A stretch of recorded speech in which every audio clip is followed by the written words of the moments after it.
Hey guys, what's going on? Big Cloud here, back again. Good to see all of you guys in the chat. Hope you guys are doing well and hope you guys are safe. So I was actually torn between doing a live stream for this or just doing this video. I figured I'd just do the video, that way I can just do more of a deep dive into this with you guys tomorrow live on the channel. RGT Podcast, obviously 5 p.m. Eastern Time for all the new listeners. Make sure you hit that bell icon, hit all for notifications so you won't miss it, and we'll see you guys in the chat, okay?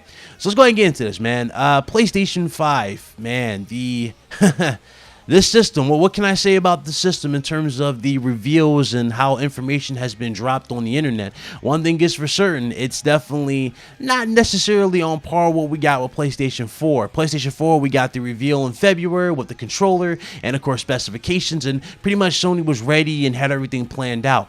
Now that we have this pandemic on our hands with COVID-19, well, that actually has affected a lot of plans. And the topic of this, especially since the way things are going, is or is not, is Sony even in the best shape right now? Is Sony in trouble with PlayStation 5? Is the system doomed right now in this current state? Well, let's go ahead and get into this. So, according to an article from Bloomberg, the PlayStation 5 will indeed have a limited amount of units available at launch. Now, keep in mind, we talked about this. We've actually speculated this was going to happen for PlayStation 5, especially with the climate and the way things are going, right? Companies are ceasing production. A lot of companies are laying off employees.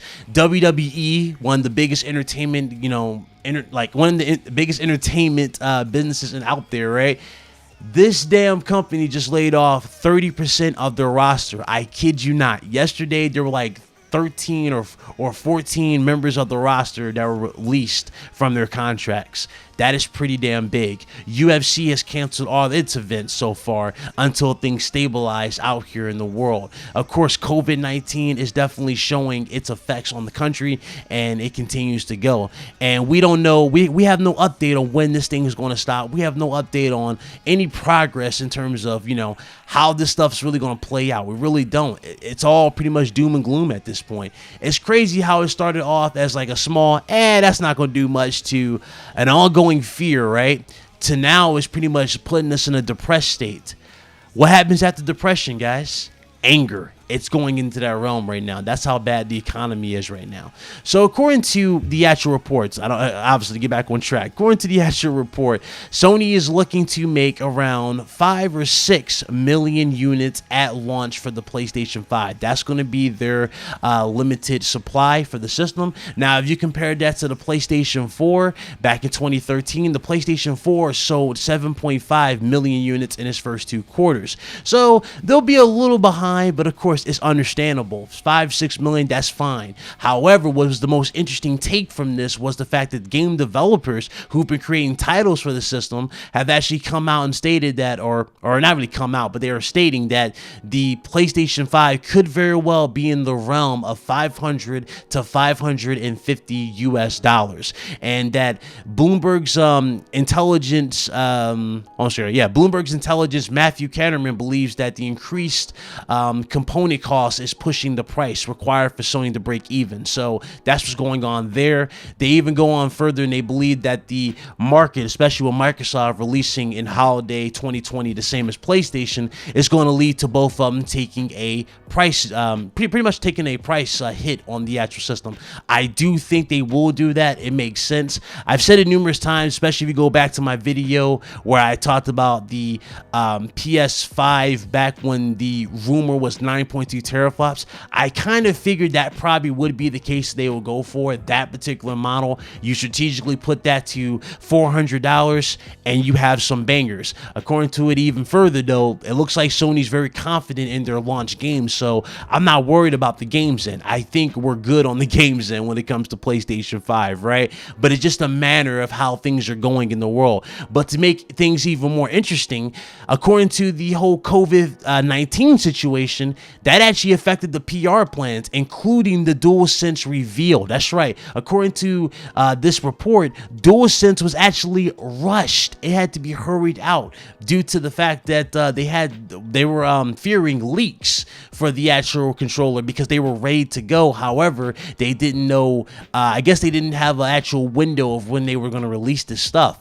And again, if you look at the way things are going right now, what do we have so far? So far, we got the specs, right? We got the controller. We got one actual game, not necessarily gameplay, right? It's more of a visual representation of what you could possibly get in terms of the trailer running in engine, and that's from a third-party developer. We got all that, but we don't have the box. We're heading into June. You know what I'm saying? June looks like that's going to be the official reveal for the system itself. And honestly, I do see that being the case. June is definitely the date. But again, I'm not sure what to really say at this point, you know? I honestly think with the way things are going, and I said this numerous times too, and I still strongly believe and stand by what I said, I honestly think they should have delayed the consoles, both of them. I know they want to get them out here. I know a lot of you guys on Xbox and PlayStation are very excited to get your hands on next generation. I'm with you. I'm all for it. I want to experience the next gen consoles. But with the way the economy is going and the fact that we can barely leave our damn houses in order to this, and aside from just going grocery shopping and a few things, right? It's really not the best time right now. It just doesn't feel right. Hopefully things settle down and we're out of the lockdown zone right now. You get what I'm saying? Until then, though, it just feels awkward to launch the systems. And that goes the same thing going with Last of Us Part 2, you know, with the way the world's going. GameStop closing shops until the situation is resolved. You get what I'm saying? All these companies are finding ways to just, you know, cut costs and pretty much shut down stuff. You know, it's crazy. It's not the best time right now. But, you know, to go any further, you know, looking at this, and again, looking at the systems, they're talking $550, $500 for PS5. Okay. But there's a number one question I got to ask for you guys in the chat, especially for my fans of the Xbox side. Shout out to you guys in the chat. How much is Xbox Series X going to be?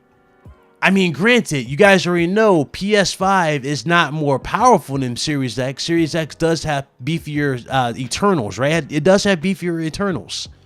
So what is the price looking like on Series X? Is this thing going past the $600 price range in terms of the manufacturing and, you know, getting this out here for the actual system itself, right? Is it up there?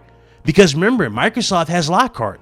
Lockhart is supposedly going to be revealed very, very soon. And I'm guessing they'll probably do it in one of these mini events that they're planning to do. Or maybe around June, they'll announce the actual system. I'm guessing it's going to be called Series S, maybe, to keep up with the theme of series, right? It might be Series S. They're probably going to do that.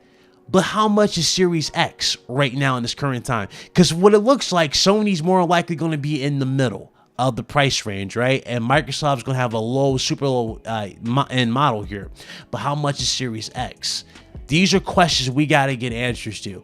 And again, until the world starts to stabilize, right, and things get back to what it needs to be done, I just don't see it happening just yet. Even though I am hyped for next gen, I want everybody to be safe. You know what I'm saying? I don't want this thing to really affect our moods when it comes to the next gen systems. PlayStation 5 is going to be dope. Xbox Series X is going to be great. There's already reports of Crysis supposedly going to be exclusive to Xbox Series X. Don't worry, we'll talk about that tomorrow.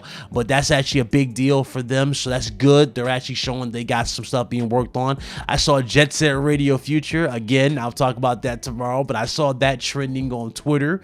Microsoft, I'm just saying, Microsoft, if you want to get me to really want that day one buy, can we get an announcement of Jet Set Radio Future 2? Can we make that happen, please? I'm just saying. I'm just throwing it up there. You know, I'm throwing it up there. I know I'm a random guy, but trust me, I love that game, and that game will be fantastic on the next gen systems. Of course, also bring back Scalebound. Why not bring back Scalebound? You know, remaster it or remake it, redo it on the Series X. You got plenty of hardware now to work on. This new Series X is good. PlayStation 5 is just great too. So it's like, again, you got new hardware. Bring that stuff back. But again, away from Microsoft. So That's what's going on with PlayStation right now. That's the current situation in terms of their manufacturing. According to their manufacturing, they're actually fine. There's nothing wrong with their production, but they do want to limit the cost. They want to limit the amount of units produced due to the costly parts. They do want to limit that. So PS5 is going to have 5 to 6 million units at launch around the world. I'm not sure where country they're going to launch this at aside from the US, right? But I'm guessing US, China, 5-6 million units. There you go. That's what they're going for. And that's going to happen for the system. Overall, man, I can't wait to get more information. I do look forward to seeing more updates on this, especially Xbox as well. I do want to see what they're working on, but especially PlayStation. I got to see what else has happened. All I need is a Bloodborne 2, and let me tell you, next gen will be complete for me. That's all I got to say. But anyway, enough with that. Shout out to everybody in the chat. Hope you guys enjoyed the video. Please show that support by hitting that like button if you did. I do want to say shout out to everybody in our Discord, our newscast. I'm gonna call you guys in the Discord. Don't worry, I'm gonna hook you guys up in the Discord. Special section for you guys. So shout out to you guys for all the support, as well as everybody else who's new to the channel. Hopefully you guys enjoy the content. I said comment. Shout out to you guys. Hope you guys enjoy the content. If you did, definitely hit that like button as well. And of course, subscribe if you are new. Hit that bell icon. Select all for notifications so you won't miss content. Until next time, this is Big Cloud Gaming. Until then, I will see you guys tomorrow on the RGT podcast. You guys be blessed. Y'all be safe. And y'all be easy. Deuces.